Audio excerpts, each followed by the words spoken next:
اچھا مفتی صاحب قبلہ، 1,00,000 روپے پر کتنی زکوٰۃ دینی ہوتی ہے حضرت؟ اس کے بارے میں آپ بتا دیں حضرت۔ اچھا ہاشم بھائی، بڑا آسان سا جواب ہے، جی 2.5% زکوٰۃ واجب ہے، ہاں، یعنی 100 روپے میں سے 2.5 روپے، 100 روپے سے، تو آپ اسی سے اندازہ لگا لیجئے کہ 1,00,000 پر 2,500 روپے کی زکوٰۃ بنتی ہے۔ ہاں 1,00,000۔ تو جس شخص کے پاس 1,00,000 روپے ہیں، اب اس پر 2,500 روپے کی زکوٰۃ واجب ہوتی ہے۔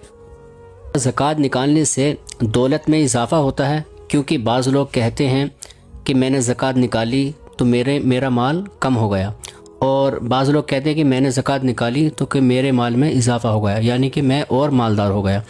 تو مفتی صاحب قبلہ آپ بتائیں اس کے بارے میں۔ اچھا ہاشم بھائی، مجھے حیرت ہے ان لوگوں پر جو یہ کہتے ہیں کہ ہم نے اپنے مال کی زکوٰۃ نکالی اور ہمارا مال کم ہو گیا۔ زکوٰۃ کا معنی ہی آتا ہے بڑھنا، بے شک، اور رب تبارک و تعالیٰ جو اپنے بندوں سے بے پناہ پیار فرماتا ہے، جی اس نے زکوٰۃ کا حکم دیا ہے۔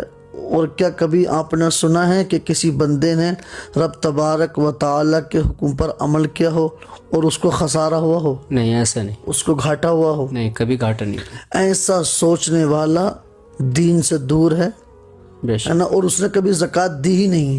ہاں جی، کاش اس نے زکوٰۃ دی ہوتی تو وہ زبان سے ایسے الفاظ نکالتا ہی نہیں۔ نہیں نکال، اس لیے کہ جو شخص بھی اپنے مال کی صحیح طور پر زکوٰۃ نکالتا ہے، وہ بس یہی کہتا ہے کہ اللہ کا شکر ہے جس دن سے میں نے زکوٰۃ نکالنے شروع کی ہے، میرا مال ہر چوری سے، ڈکیتی سے، نقصان سے محفوظ ہے، اور اللہ کے فضل سے میرے مال میں ہر روز بڑھوتری ہوتی جاتی ہے۔